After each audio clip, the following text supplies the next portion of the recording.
Hello and welcome to another episode of Graham Hughes' PUBCAST. Today we are in a pub and I'm joined by Adam Lee. And we're back at Tom's Old Gin Bar, Old Tom's Gin Bar. Old Tom's back Gin in Bar. Durham. In Durham, yes.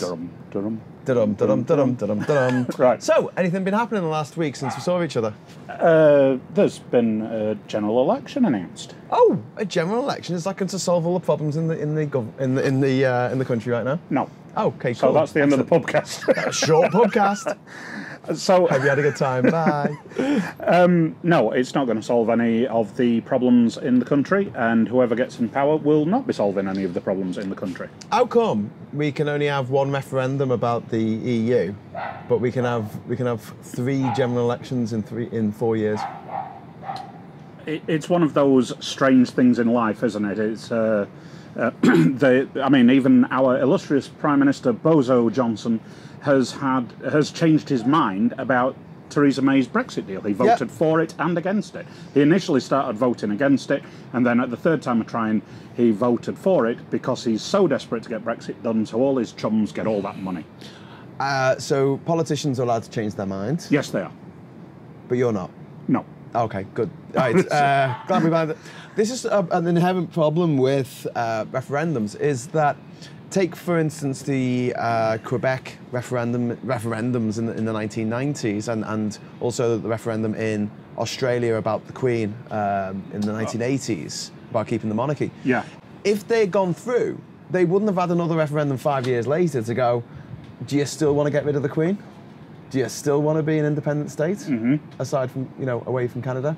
With an election, you have an election every 5 years. Well, you're supposed to. You're supposed to, yes. Yeah, and things can change. Things can be fluid. They can go forward and back, right? Yes, yeah. But if you have a referendum, people will agitate for something that they want, whether it's voter reform, getting rid of the monarchy, becoming independent, whatever. Or in Australia, they recently had a referendum for same-sex marriage. Yes, they did. Yeah. And they're not going to have another one in 5 years' time to say, should we get rid of it? Should we go back? So they don't, no. So, but we wanted. But this is why I feel like that referendums are, in their own inherent way, a little bit less democratic than an election, because at least in an election things can go. Yeah, I mean, you can. There's progress, isn't there? But yeah, in most countries, you get to vote again for your party of choice. Yes. So you can decide that the Tories aren't doing a particularly good job, and then, you can vote them out. I mean, in my constituency, the incumbent MP has been there since that constituency was sort of formed in the early 2000s, I think it was, and he's been there with a massive majority. I mean, he's a Labour Party frontbencher, John Healey, but. And the Liberal Democrats in the last election got 1,600 votes, and is that all? John Healey got 26,000 or something. I got about 3,000. I got 300 votes when I stood. Don't forget, this is one of the Rotherham constituencies. I mean, the Labour Party could put a pig on the podium, and as long as it's got a red rosette on it, it would win. Well, do you know what I've just discovered? The Labour Party candidate for Wavertree, Liverpool, to replace Luciana Berger, is a rabid Lexiteer. A rabid Lexiteer. So that's in Wavertree, which is 68% Remain. Okay, so that was your constituency, was it, or that's just? No, Liverpool West Derby. And Stephen Twigg, who's my MP, is also standing down. And Luciana Berger has already joined the Lib Dems. Yeah, and she's standing for Golders Green. But she Louise changed Ellman, because of anti-Semitism in the Labour Party. And Louise Ellman was handed out because of anti-Semitism. Luciana and Louise are both Jewish. Yeah. And they both said in their leaving of the party, I am leaving this party because it's anti-Semitic. Yeah. And yet, when I point this out, I get told by these knobheads that I'm parroting. I read too many tabloids. I read too much of the Murdoch press. And I don't think they understand how insulting that is to say to a Scouser. You know what I mean? Yeah. It's like, no. Do you buy the Sun in Liverpool? I mean, people actually, if people in Liverpool, I once saw someone in Liverpool buy a copy of the Sun, and he put it in between the pages of his pornographic magazine. Doggers Monthly. Yeah. I feel like this election has come at a point in British history where we really, really, really could not do with an election right now. Well, I don't understand. I don't understand what happened. Right. I mean, what actually happened is that Bozo Johnson tabled for an election. It was voted down on the basis that he won, but he didn't have the 2/3 majority to carry it through. And then the very next day, the Lib Dems, in cahoots with the SNP, then called for a general election, which Jeremy Corbyn said, woo, because he's been itching to do this forever. And he said, woo, let's support it. And it got voted through by a massive majority. Although the Lib Dems and the SNP both had stayed at the end. So if you're watching this, please put it in the comments. If you can explain it, please put your Twitter handle in there and we'll get in touch with you and we'll get you on as an expert, because I don't know what's happened. Well, from the Lib Dems' point of view, they think that, well, they want the people's vote, but they're not going to get it under Corbyn. So what's the quickest way of getting rid of Jeremy Corbyn? Have him lose yet another election. But I think it's going to get rid of him. I think they're going to... No, because even though he said he's going to step down if he loses the election, do you honestly believe he's going to step down if he loses the election? He won't. No. He'll get a couple extra more votes than people thought that he would. And he'll be able to go, oh, well, I got more votes. I still lost, but I got more votes. Is he going to lose? I mean, I'm thinking it's going to be another hung parliament. Yeah, it will be, but it'll be the Lib Dems who'll be the kingmakers. They're not going to join with the Tories because of Brexit. They could join with Labour to form a coalition. But she has said she doesn't want to do that under a government of national unity under Corbyn. Does that mean that she's not going to get into bed with Corbyn if he wins? In the event of the deal will be Labour, you can be in government as the majority partner in a coalition, but you've got to ditch Corbyn. And is that going to happen? No. Corbyn's mental, and his fans are mental. His fans are mental. They are so vicious and so insane at you. I felt more threatened. You remember when we went on to the massive march in London in October when we were on the stage? Yeah. We had these guys who were from the EDL or something. They were supporters of Brexit, you know, with their one teeth and between them. One tooth between them and one flat cap and all that. And they were actually quite jolly, and we weren't feeling threatened by them. They were. Well, I didn't think any of them were going to bite me. No, but they could give a nasty suck. Anyway, worst vampire ever. But you've got these people who I didn't feel threatened by them at all. It was basically banter. But the mad, rabid Corbyn supporters who had a go, they were like frog-eyed and lunatics and really angry at us for criticising Corbyn. How dare you criticise the Messiah? I honestly thought we were going to be lynched.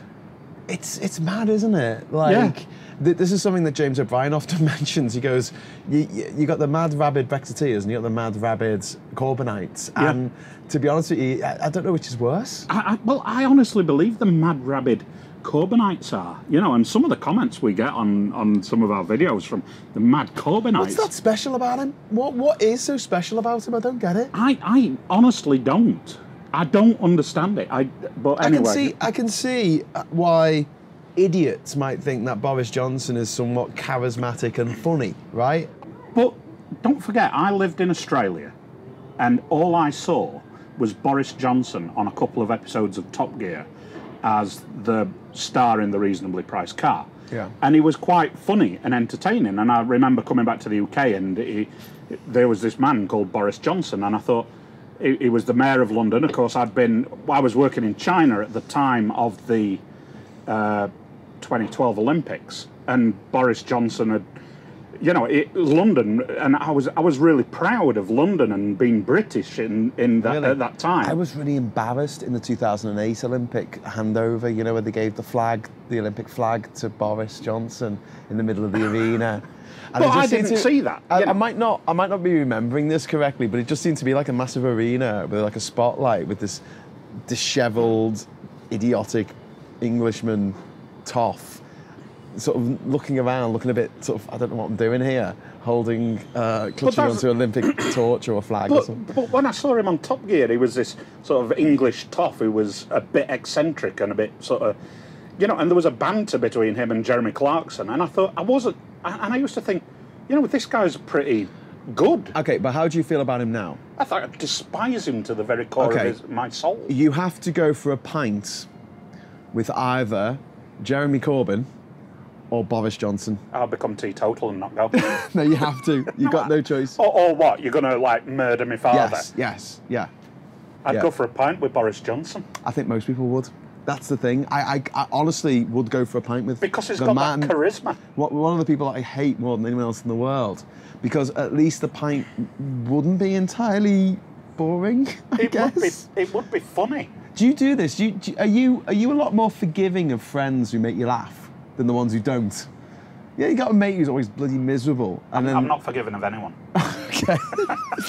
No, well, maybe it's just me. Yeah. I am more forgiving of mates of mine who can make me laugh. Yeah. They can do really shitty things to me, and then I'm like, oh yeah, but they're funny. Yeah, you know, I know what you mean. It's human psychology. I wasn't very forgiving on Saturday. We were supposed to film this on Saturday. In York. It's a long story, which we're not going to go into here. Anyway, so... Look for it in the outtakes. So, but today, our friend Nigel Farage, Nigel Farage has said that he is not going to stand for election as an MP, but 600 of his Brexit Party people are. Brexit Party company. Right, limited. now, so to stand in an election costs £500, and if you don't get enough votes, less than 5%, I think, of the votes. But they've also paid £100 up front to be considered to stand. Yeah, but they're not paying the 500 each. No. That's going to come from the Brexit Party. No, but they've paid £100 each to the Brexit company to be considered. Yeah, but you have to do that with the Lib Dems. You have to pay 50 quid and go to Rochdale, and to go to Rochdale from Durham costs more than 50 quid. So it costs more than that to do the selection process for the Liberal Democrats. So I don't know why everyone's making such a big fuss about that. Because it's just Farage, and I hate him. I think that's the least of their crimes. Okay, who would you rather have a pint with? Johnson, Farage, or Corbyn? Johnson. Farage or Corbyn? Oh, that's difficult. That's a tough one, isn't it? That is difficult. I think Corbyn. You know. Do you know why? Because the hatred I have for Farage is incandescent, and I don't think that I could have that drink with him without glassing the motherfucker in the face. And I think if I did that, then that would be it. You know, I'll be in jail. Again. Not that you ever went to jail for violent crime. No, but I really, really hate Farage. Hey, but he's done us a favour today, because he's going to lose all of those deposits. So that's £300,000 he's going to gift to the Exchequer, I guess. Don't know how it works. Can you imagine how that... Local governments. Can you imagine how that... how you would feel, you know, if you're a rabid Brexit supporter and you love Farage, and you know you're Kate Hoey or Anne Widdecombe, and you've got Farage up on your wall. Really got the lookers on their side. or Annunciata Rees-Mogg, and you know it's not a real name. It is, isn't it? It is. That's Jacob Rees-Goebbels' Annunciata Rees-Mogg. Yeah, she's right on the side of the working class, isn't she? Annunciata Rees-Mogg. Hello. Working class hero. You know, she's there. They've got the posters of their poster boy, Nigel Farage, and they're all going, yeah, Nigel, it's going to be great. It's going to be awesome. And all of a sudden he turns around and says, you know what, on you go. Fill your boots. I'm not going to be involved. But I think what it is, right, with Farage, is that when you start to pull at the threads of the Brexit jumper, it comes apart very rapidly. But if you're on the sidelines just throwing tomatoes, you can do anything you want. Yeah, but if Brexit happens, Farage is out of a job. Yes. And that's why. In more ways than one. He loses his MEP-ship, and he's got a fat, juicy pension from it. He will have no purpose in the political arena. That's why he has to kick back. No, it's not why he's stepped back. He just doesn't want to stand as an MP because he knows he's going to lose, and it's embarrassing for him. He's fine for 600 dupes who are going to stand in all the seats around the country and go out in the middle of winter delivering leaflets for the Brexit Party, splitting the Tory vote, ensuring the Tories don't get a majority, and kicking Brexit into long grass for the next 2, 3, 17 years, which means that he will continue to be relevant. otherwise, that's it for him. Did you? Oh yeah. I mean, did you see? I think it was two weeks ago on Saturday. We were in London, and there was 1 million people there. And what happened on Thursday last week? Thursday last week, wasn't that when they announced the general election? Oh no, there was. It was the day that there was supposed to be riots, and Britain was going to explode. In a perfidious Albion, as I don't even know what perfidious means. As Mark Pudding Francois once said. Perfidious Albion. Well, perfidious, it means something bad. And Albion, he was the lead singer of Albion was West Bromwich Albion, I think. The Baggies, boing boing. Anyway, okay. So, right. But there was meant to be riots. Nigel Farage has been quoted as saying if Brexit isn't done, he'd be picking up his rifle and donning khaki and manning the front line. And there were about 20 people in Whitehall heckling Downing Street. In shop mobility scooters with Union flags which were upside down. Oh yeah, they were that patriotic. Honestly, you couldn't make it up. Union flag upside down. Must be tough for these Russians. Russian trolls. I mean...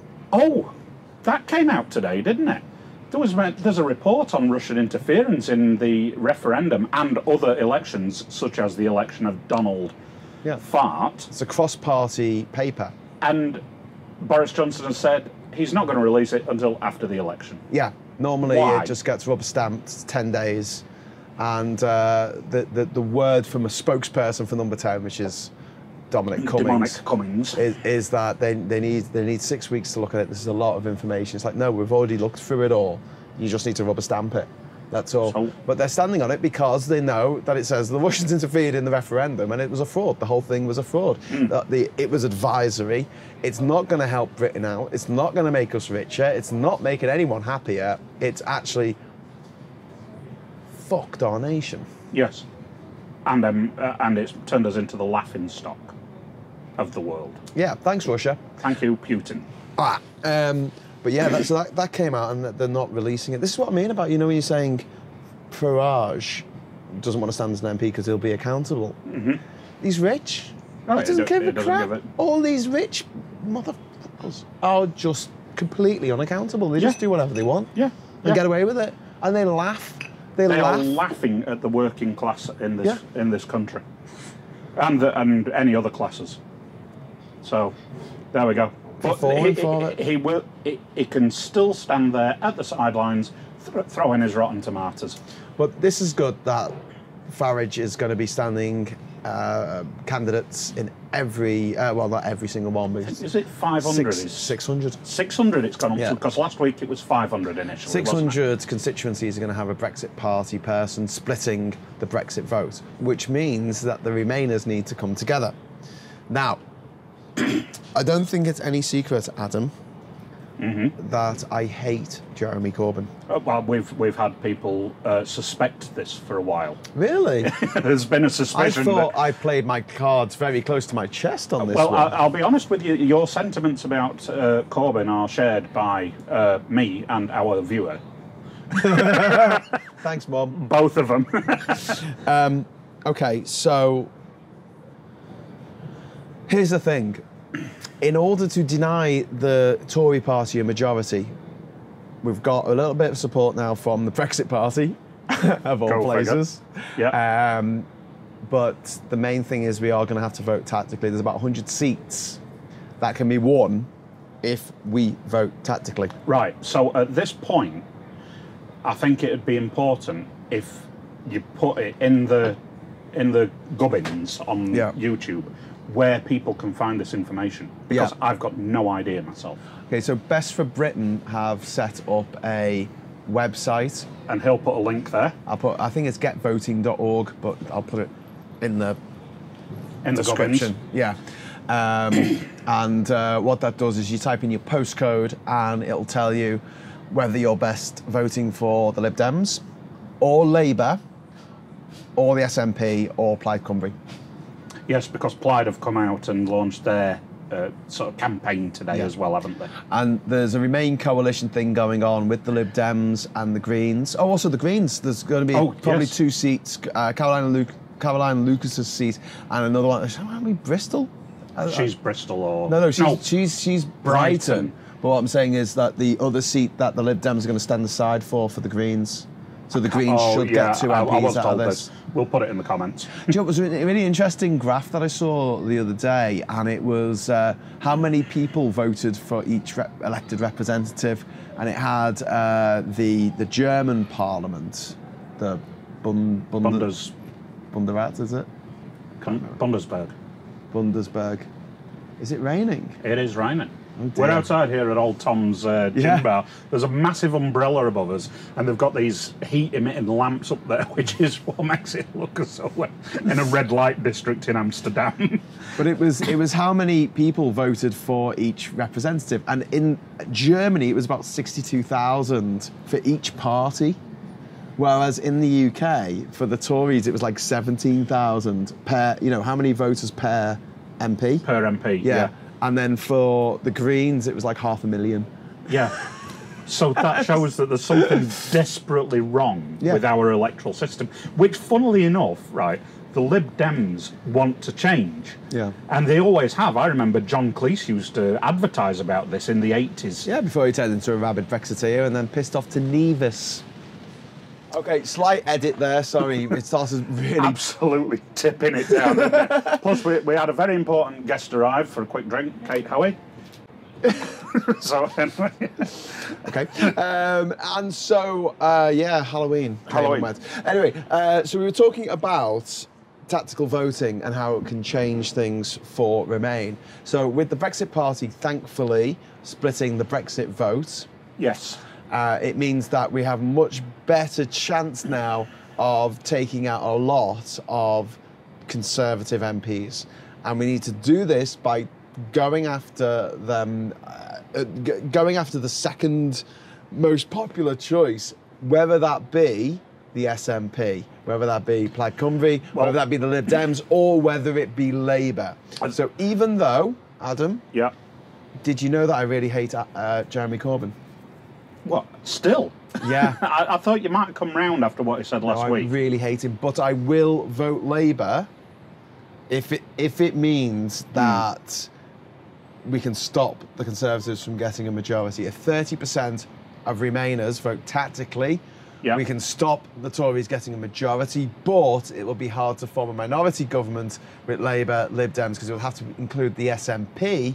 However, if 40% of Remainers vote tactically, then we could form a national government, which will be Labour and the Lib Dems, and, as we've already said, the Greens, possibly. Yeah, and the 2 Greens, if we get 2 Both Greens in. Yep. And what are they going to demand? What's going to be their demand? Well, I think Joe Swinson.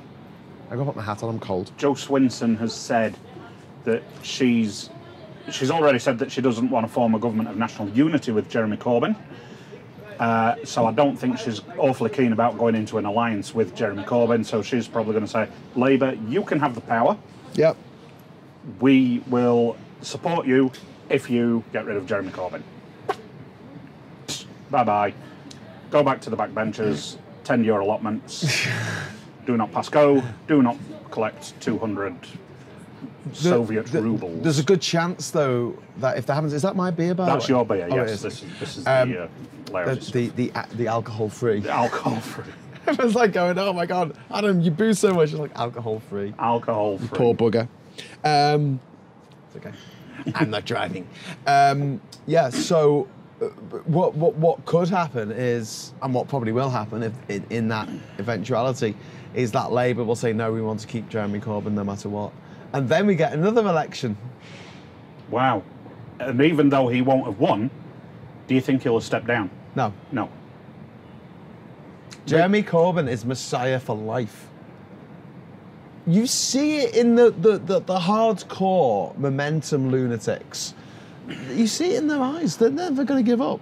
It's like, what's his name? You know, Rick Ashley. Never going to give you up. Never going to let you down. The country has been rickrolled by Jeremy Corbyn. Yeah. What do you think is going to happen with Bozo Johansson? Because he's got such a slim majority in Uxbridge, and 5,000 isn't a massive majority, is it? But the thing is he got that 5,000 majority on the basis that he said he would lie down in front of the bulldozers to prevent the third runway. He said he would lie in front of a bulldozer, which he went to the JCB. He went to the JCB plant. That's what he did. And he lied. He told lies. He lied. He told a lot of lies. He just lies all the time. Yeah, like when he was in a hospital saying, "This isn't here. I'm not here for a press conference or a press opportunity." And the father of a poorly child turned around and said, "Who are these?" Yeah. He said, "The press aren't here. Who are these?" Yeah. So anyway, not that you're the press, but anyway. So he I think his. I'm just going to fetch Kate Hoey. Yeah, Kate Hoey's gone in the wind. Anyway, but what do you think is going to happen? Do you think? Did they call it? Oh, hello, Kate. And Brexit stands for my socialist values. Yes, I like the way that it screws the workers over. Yeah. Socialism, National Socialism. It does sound. It is very similar. I'm an international socialist. Anyway, so what do they call it when? Because we've not had a prime minister who's lost his seat in this country ever. Really? So are they not moving him to a safer seat then? Are they and don't they call that carpet bagging? I don't know. That's different to tea bagging. We've all been there. Anyway, so carpet bagging is what? Just giving your mates the best seats? Yeah, I think they call it carpet bagging. Get your Googles out. And what's pork barrel politics then? I don't know. That's an American thing. Gerrymandering, named after gerrymander, who gerrymandered. Gerrymandering? Which one? Yeah. What's that? That's redrawing the districts so that you win by putting all your voters together in one area. Ah, yeah. They did it massively in North Carolina. Like the gerrymandering that went on there in the 2017 election was just insane. 2016 and 2017. Yeah. Sorry, 2018. Yeah. 2018. Yeah. What do they call Midterms. it? Midterms. Yeah. Yeah. We have the same thing going on here. Oh, well, that's why Wentworth and Dearne, my constituency, is formed the way it is. It was a new constituency and it was drawn up, and the Conservatives are talking about doing it again, aren't they? So it's all political shenanigans, So if you're watching this, John Healey, I know how you got in. I would like the job of redrawing the constituencies, and I'll make sure that everyone contains 65,000 people. That's it. Yeah, that'd do it, wouldn't it? That's it. Yeah, every single one, 65,000 people. We draw a circle around them, and then we go on to the next one, and the next one, and the next one. Yeah. It's not rocket science, is it? No, it isn't really. And there you go. You have constituencies that are all the same, instead of having one that's got 20,000 people in and another one that's got 100,000 people in. And then you have proportional representation, alternative vote. Mm-hmm. And we'll force a lot more collaboration, because what we have in the UK isn't really democracy. No, it isn't. Because what normally happens when a government gets elected is they have a majority. So they might debate things in the House of Commons, but basically it's as much of a debate as a teacher telling the kids what they need to know to pass the exam. Yes. There's the kids can't put their hand up and say, but I want the answer to be different. They have no say in it, unless it's a vote of conscience. Yeah. But that doesn't happen very often. So what we have in this country is an elected dictatorship. And the French philosopher Jean-Jacques Rousseau summed this up when he said, the English actually think that they're free, but they're only free once every 5 years when they get to vote in an election. Yeah. Happy Freedom Day, everyone. Yeah, that's what we'll call it from now on. After that, whatever the government wants to do, realistically, it can do. It can override the House of Commons. It can override the House of Lords. It's in power. It can whip its MPs to make sure it votes the way it wants it to. And I don't think that's right. I like the idea of collaboration. I like the idea of different groups coming together and a compromise being found, because I feel that's the soul of politics is compromise. But that's how a lot of other parliaments are set up, including the European Parliament, isn't it? It's a lot more democratic than ours. Than ours. If you take the time to go back to our earlier video this year when we interviewed the MEP, one of the Labour MEPs for Yorkshire and Richard Corbyn. Richard Corbyn, and he explained a lot of this, why the European Parliament is more democratic than the British Parliament. Yeah. And the British Parliament is structured that it is literally a slanging match. It's face-to-face, it's confrontational, whereas all the rest of them are sort of circular, aren't they? A lot of them are circular. Much more collaborative. I mean, look, in America, they've got a two-party system, and they've got a president who is head of state, head of government, head of the FBI, head of the CIA, head of the armed forces. Yes. And so you've got a situation where one man has way too much power, and all the people around that man are appointees. So no one next to the president is elected. And then you've got the fact that if a president is found to have broken the law, which Trump has done, I mean, whether he's actually kicked out of office, he's got to be impeached, but whether it goes to the Senate, it's got to be a 2/3 majority. This was a rule that was put in by the founding fathers because they didn't want basically the opposition, but you know, in the midterms they take over the Senate, and they're like, oh well, let's get rid of the president because he's from the other side. Yeah. You know, so they said it's got to be 2/3 majority. So he's obviously committed a crime. He called up and he's not denied it. He's called up the leader of another country and said, "Can you get me some dirt on my political opponent?" Yes. However, if Trump resigns or even gets found guilty, who takes over? Well, it's the next one, isn't it? Yeah, the vice president. The vice president, is Mike Pence. Mike Pence, yeah. Okay, so in the UK, if an MP was found to have broken the law, you don't just give the job to a mate of his or hers. You say there's going to be a by-election. We're going to have another election. As what happened with in Peterborough earlier this year. Yeah. And Brecon and Radnorshire. Yeah. And so in America, who takes over? The vice president. And what does the president? What are the things that presidents of the United States can do? It's pardon people on a federal level. So Trump will be pardoned by Pence and get away with it. Yeah. However, he can only pardon people on a federal level, and what gives me hope is a lot of the charges brought against Trump, especially about his taxes and non-payment of, come down to a state level because they've been put in New York. Yeah. Interesting. Actually, it's an interesting thing, democracy, because what else happened this week in this last week, apart from them calling an election? They had a vote in Parliament. The Speaker... It's linked. No. The Speaker, John Bercow, he's gone. And now we have a new Speaker, which is going to be announced in about an hour and 15 minutes' time. So we don't know who it's going to be just yet. Some of them may have already stood down and been voted against. But I'm going to have to edit this video because it started raining. So, this isn't going to go on TV. This isn't going to go on TV. Jesus, if only it was. This isn't going to go on YouTube until tomorrow morning. So, right. Okay. Fair enough. But no, I'm talking about voting specifically. When they tabled so there's for Bozo Johansson to get the election, he had to have a 2/3 majority. The next amendment or the next bill that was passed only had to have a majority of 1. Yeah. But the SNP, the Lib Dems, I think the Greens, and I think even Labour were tabling an amendment to the bill to give the vote to 16 and 17-year-olds and 3 million Europeans.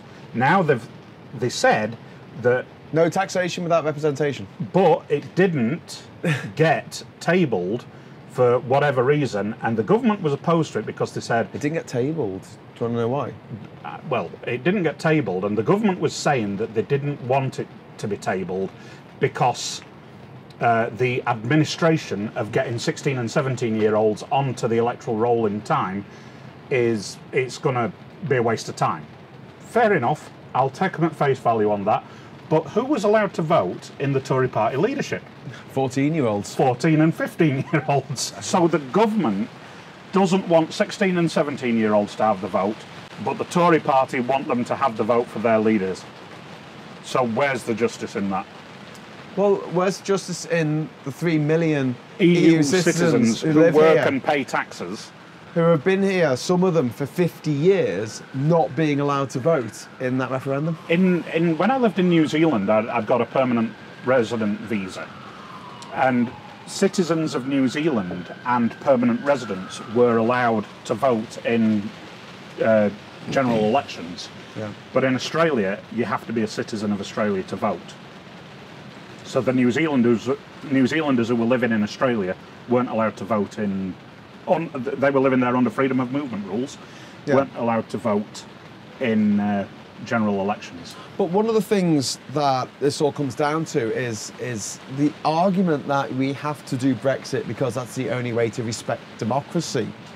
Our democracy is fundamentally flawed. It's flawed. So is the democracy in America. Well, where there's no such thing as a perfect democracy, is there? Hillary Clinton got 3 million more votes than Trump. Yeah, that still blows my mind. So when people go, oh, but 17.4 million people voted for Brexit, and I'm like, yeah, but the population of the UK is 65 million, so at least 47 million people didn't vote for Brexit. Or weren't eligible to vote for Brexit. Yeah.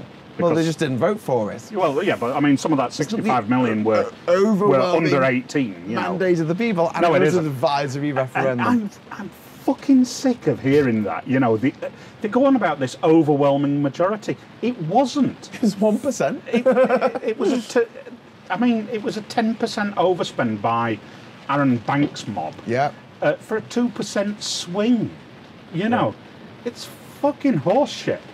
You know? Say what you really think.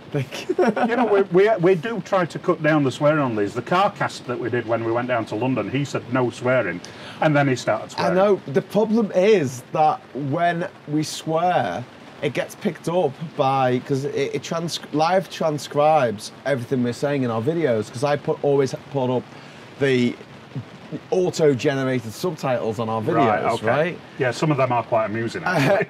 But the thing is, if it picks up swear words, then it tells the advertisers not to advertise on that might be selling children's products or stuff that... Do you think any children are going to be watching this? Watching YouTube? No, watching us. No, we're not playing a video game or unwrapping something. I'm sorry, kids, but what? We should do that. You know, we should unwrap an empty box and be like, it's Brexit. So it looks nice on the outside, but when you open it up, it's a box of shit. A box of nothing. Yeah, shit. Oh, thank you, rain. Anyway, I can't believe we're sitting here in the rain doing a PUBCAST. This is how loyal I am to this cause. we want to go inside, but they can't turn the music off. And then we'll get done for copyright if we have... You know, the music on. Sweet Caroline playing in the background. Sweet Caroline. Now you've done it. Are you going to put your body up? Oh, that's brilliant, mate. So, this is the world's smallest umbrella, by the way. Shit. I just dropped my phone. My phone's getting absolutely soaked as well. So it's all basically all to play for in the general election, and people need to think about voting tactically. And as we said earlier, Graham will be putting a link at the bottom on where you can get the guidance for that. Let's make some predictions. Well, hasn't anything since the EU referendum, hasn't anything that's happened suggested that we should stop making predictions? Because, well... No. I predict that Labour will not win this election. They won't. Because they have a leader who is the most unpopular politician. They don't have a leader. They have a leader who is the most unpopular politician in the world. He's more unpopular than Donald Trump. And, you know, people say... Wow. people are going to be criticising us in the comments here, saying whatever they're going to say. The 20% that still love Jezza Corbyn. Jeremy Corbyn. Oh, he's really amazing. Look at the amazing things he's done. He's said things. Like what? He said things that, you know, he's going to invest in the NHS. Can you tell me what? No other politician ever said in the history of the world that they're going to invest in the NHS. Especially not a Labour politician. No, certainly not. Why would they do that? Clement Attlee, he never said that. Clement Attlee, he probably never heard of the NHS. No, no. If Clement Attlee turned up today, you know, by some miracle, he was... For people who aren't politics wonks like me and Adam, Clement Attlee was the guy who founded the NHS. Well, anyway. We're being facetious. I think both of our viewers are actually politics wonks. But, everyone in the country's a politics wonk now. I mean, for God's sake, Brexit has just brought out the worst. But it's also in everyone, hasn't it? But it's brought out the best in a lot of people as well. I mean, you know, politics is supposed to be boring, though. It is, but I want it to be boring again. Because on Saturday I was watching the England shambles as they were thoroughly and deservedly routed by the Springboks. So well done to South Africa for that. But people. You know, I was sat there watching the rugby thinking, you know, I can't wait to get to York and do another pubcast with Graham. You know, I'm thinking I'd rather be doing politics than watching the rugby. And, you know, and it's just bizarre. I mean, I didn't even ever think that I'd ever be involved in anything like this, standing on a stage at the bottom of Downing Street, wanging on about the tosser that we've got as Prime Minister, you know. So, elections. Election 2019. Right. Let's have another one. We had one in 2015. We had the referendum, then we had another election, then we had an EU election, we had local elections, and now we got another national election. It's just bollocks. Yeah. I'm just going on to my Guardian. Is that going to work? It's covered in rain. My phone. Boris Johnson has been criticised again. Makes a change.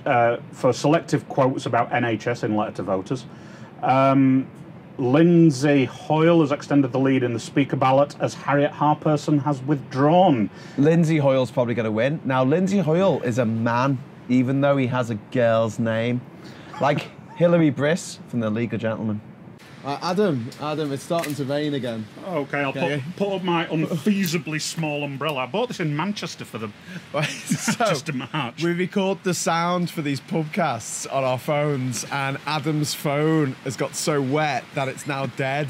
So he's hoping that it would be recorded to the cloud, but if it hasn't, we're going to pack up because it is pouring down here in Durham. Yeah, it's absolutely tipping down. But I think we got through most of our points about the election. It's just sprung back into life. Come back to us, Mr. Apple. Anyway. So are we winding up then? Yeah, I think so. The main thing is that up until today, when we didn't know whether the Brexit Party was actually going to field candidates or not, it was a massive worry that the Tories might get a 44-seat majority in the House of Commons. Yeah. Now that looks less likely, but it still is very likely that they will get a majority if people don't vote tactically. So even me, as a person who really, really, really, really hates Jeremy Corbyn, I am prepared to vote Labour in my constituency if it means denying the Conservatives a seat. Yes. Because we have to be smart. Yeah, and I think what Graham's going to do is he's going to put down the... down in the description. Yeah, getvoting.org. Go and check it out. He'll put it down for the tactical voting. I'll have a look at it. Yeah. Now, can I talk about, just before we do finish, can I talk about what we're doing this weekend? Yes. So we are going to go to Luxembourg. And that's so random. Well, thank you, Wendy, for the invitation, Wendy Roberts. And... we're going to be meeting some people whose lives are going to be possibly affected very seriously and even devastated by the shenanigans that are Brexit. And it's going to be quite interesting. If you are in Luxembourg, we are going to be doing a whole series of videos, possibly one in Schengen, which is about 35-40 minutes from the city of Luxembourg. Is that where the Schengen visa comes from? Do you see what I did there? And what we're also going to do is we're going to be meeting from about midday various people for videos at Oscar's Bar and Grill, which is is it the Grund? It's called, or the Gund or something? I have no idea, mate. You organised this, not me. I'm just tagging along for the ride. Oh, right, okay. Looks as though I'm driving again. Yeah. And you could just say, hello, welcome to Adam Lee's PUBCAST. From Luxembourg. I'm here at my guest, Graham Hughes. The expert, Graham Hughes, the expert on films. So please, if you are watching this in Luxembourg and you want to come and meet us and buy us a pint, please do. Yes, excellent. Okay, so Luxembourg this weekend, this Saturday. We're going to be talking about the Swiss cheese model. Swiss cheese. Well, shouldn't we go to Switzerland to do that?